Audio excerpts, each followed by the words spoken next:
Da Vinci's Journal, Entry 1. That's it, done. Leah and I are retired. No more contracts, no more blades in the dark, and no more sneaking about. Leah says I'll soon grow tired of a normal life, but I'm not sure. I think I've seen all the death I care to. Now it's time to settle down and spend some of the gold we saved. So meet the new us, just an honest couple doing honest work. Entry 2. We've just bought a house in Riverhold. Life is good here. It's peaceful enough and quite pretty in its own way. Most of the locals are pleasant and far more accepting than we were expecting. It's a very cosmopolitan place with all the border trading that goes on. No one seems to mind the idea of an Argonian and a Khajiit living together. Our new home is next door to the town orphanage, and Leah keeps bringing it up in conversation. She wants a family. I'll be honest, the idea terrifies me. Is it possible that a couple of trained assassins like us could be good parents? I don't know. Entry 3. I'm working a local mine, and Leah just got a job at the orphanage. We went there yesterday. I think I'm going to be a father. We saw 2 little Khajiit boys that melted our hearts. They're supposedly twins, but one is golden and the other is an unusual shade of blue. Seeing Leah with the boys, I don't know, it just felt right. We discussed adopting them all night. She said that if it was only down to her, she'd go and collect them now. I told Leah I had to think about it, but I'm fairly sure my mind is made up. She's going to be an amazing mother. I love her more than words can say, and can deny her nothing. I'll lock all our weapons in the basement and get to work on making the spare room baby-proof. Entry 4. We are now proud parents. We have named the boys Fergus and Inigo after our favourite former guildmates. The woman at the orphanage told us the little she knew of their past. A soldier found Inigo and Fergus in an abandoned shack about 50 miles from here. He heard them crying as he took shelter and discovered the boys wrapped in linen rags, half hidden in a pile of straw. The boys had a letter tucked between them. It was from their birth mother. We were shown the letter, but it was ragged and torn, so I asked if I could make a copy for posterity. It reads, Atala hopes you have found her children safe. They are twins, born only minutes apart, though as you can see, they are unalike. What had been a pleasant day began to darken at the time of their birth, and I heard much wailing and commotion outside my tent. My first son came. Then, by the time his little brother entered the world, the sky outside was like night. I held them in my arms, and it was as if their cries brought back the sun, for the darkness lifted and the voices outside rejoiced. I smiled and wondered if a third moon had appeared during my labour, as such a thing is said to signal the arrival of a main. Wishful Atala, stupid Atala, cursed Atala. There had been no third moon, only darkness. A few weeks later, my youngest sprouted his first blue hair, and his fate was decided. It has been nearly 100 years since the last bad moon omen, but upon seeing that tiny blue strand, our elder recognized its meaning. The village would suffer greatly unless my baby was put to death. Alas, Atala could not allow it. I can no longer trust the father of my children. The moons hold greater sway over his heart than we do. Our situation fills him with great sadness, but he is elder born and wishes to appease Massa and Secunda above all else. The night before the sacrifice, I heard a woman's voice speak, though no woman could be seen. The voice was fair, but commanding. It said, "Run, Atala. The way is clear. Take your babies and flee." I bundled up my little ones and snuck away into the desert. I've travelled many miles, but my people are tracking us, and they grow close. They will have blood one way or another. I would rather it were mine.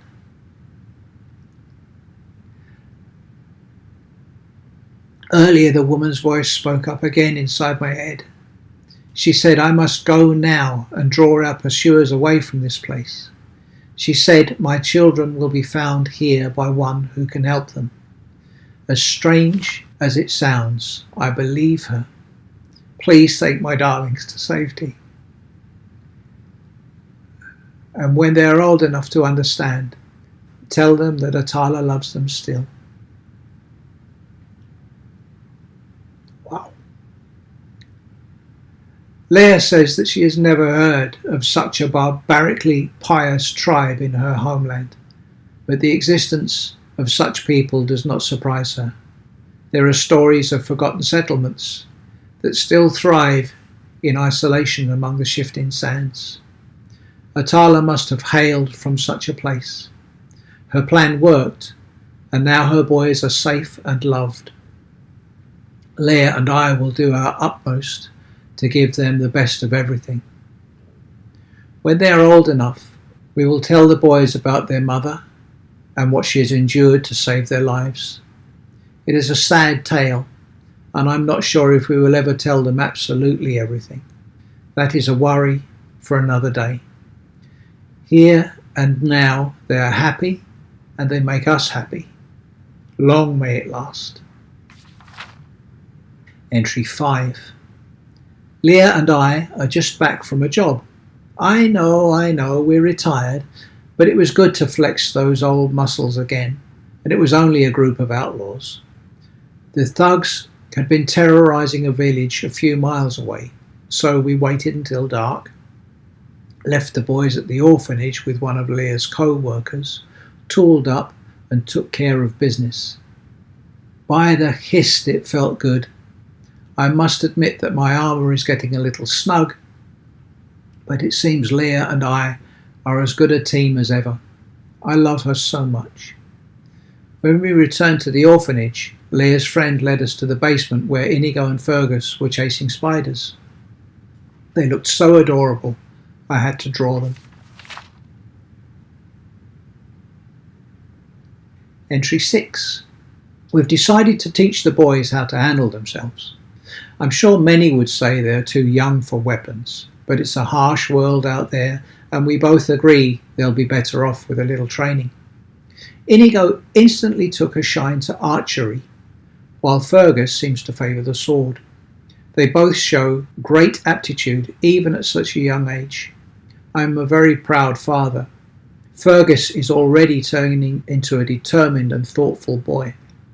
Inigo has amazing reflexes and a sense of the absurd that often has the rest of us laughing, even when we shouldn't be. Most importantly, the brothers are fiercely loyal. They often fight and squabble, but at the slightest hint of danger, they unflinchingly stand up for one another. When I'm down the mine, the boys spend most of their days at the orphanage with Leah. It's sad, but you could say they've never really left. Ah well. I see no harm, and they often cheer up the other children. Entry 7. Poor Inigo had a bit of trouble at the market today. Some local boys and girls were making fun of him because of his blue fur. Little hooligans. If he had had his bow with them, I think he would have taught them a thing or two. If Fergus had been there, things could have gotten ugly. We don't want either of the boys seriously hurting anyone, so Leah showed them a few hand-to-hand tricks just in case things get rough. We adults often forget what a battleground childhood can be. I spoke to the parents of the boy who instigated the bullying. The father said his son wasn't responsible and called me a filthy lizard. Maybe this town isn't as open-minded as we first thought. Entry 8. Leah discovered Fergus and Inigo playing with our most precious weapons today. I have no idea how they got the display cases open. Luckily, Inigo is still too weak to draw lightning, and thunder is too heavy for them to wield. Can you imagine if either had discharged in the house? We locked the weapons away in a safer place. We have to keep an eye on those boys. Entry 9. Sadness and excitement today. Riverhold lost 3 people to a large group of migrating giant spiders. Leah and I knew we were the only ones capable of helping, so we strapped on our weapons and exterminated the beasts. To be honest, the boys did most of the work. They were eager to test their weapons on live targets, and I must say they did fantastically well. As the villagers hid in their homes, Leah and I dispatched about 10 of the beasts, and then watched as Inigo and Fergus took care of the rest. They fought efficiently and with great zeal. Fergus became a quiet whirlwind of deadly steel, as Inigo expertly loosed a storm of arrows and insults. That boy would joke on the gallows. They are young men now, and they are already talking about leaving Riverhold to seek their fortune. I would rather my children sought a more sedentary occupation, but they clearly wish to use their skill to help others who are less able. I'm confident that as long as they have each other, they'll be safe.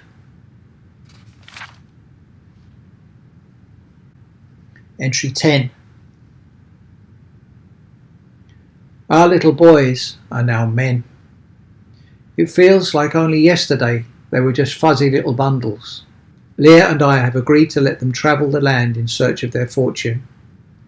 They leave behind 2 extremely proud parents. We are gifting them our most prized weapons. Inigo will take lightning, Leah's bow, and Fergus will take thunder, my sword. May they protect our children and strike fear into the hearts of all who oppose them. I better stop writing and help them pack. Dearest Fergus and Inigo, come back safe and happy. I miss you already.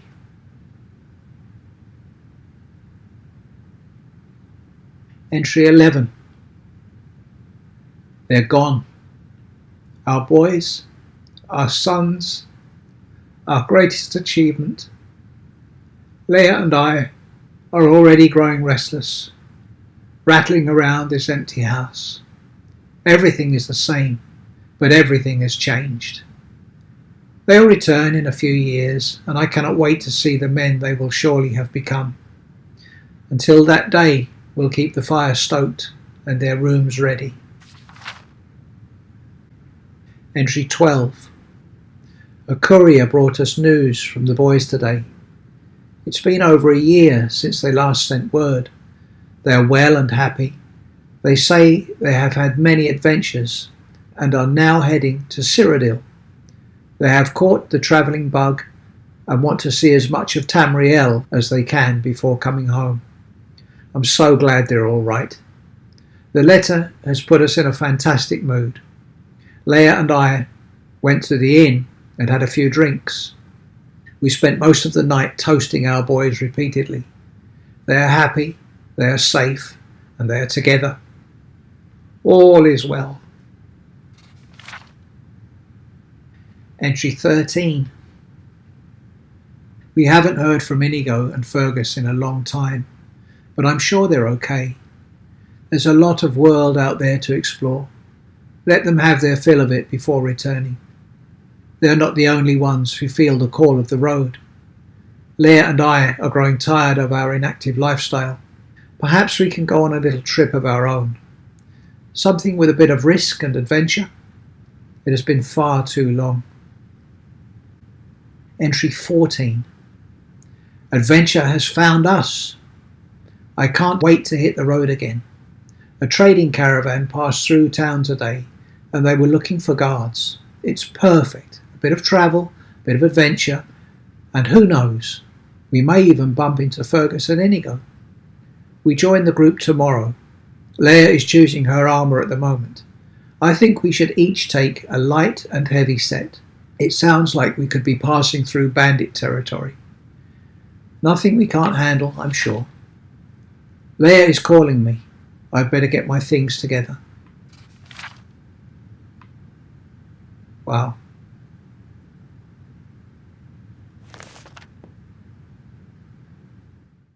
Oh, hi. You got to the end of the video. Thanks for watching. Did you give me a thumbs up or a thumbs down? Either way, if you got this far, there's another channel I want to recommend to you. It's unusual, I know, but I'm going to recommend somebody else's channel. The lady's name is Hell Hunt, and she has got a playlist with Inigo, which is like no other Let's Play you've ever seen. Check it out, you'll enjoy it. And also she writes her own music and sings. She's got an absolutely beautiful singing voice, and she's got there's Skyrim and Inigo related music. So what's not to like? So her playlist is called What Is Happening. That's the Inigo playlist. But she also, why I'm talking to you now, is she's got a playlist which is Skyrim books in the tub.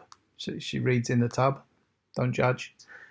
And she has got an absolutely beautiful speaking voice, and she reads the books totally professional audio book quality. Check it out. You won't regret it. I'm sure you're going to love it.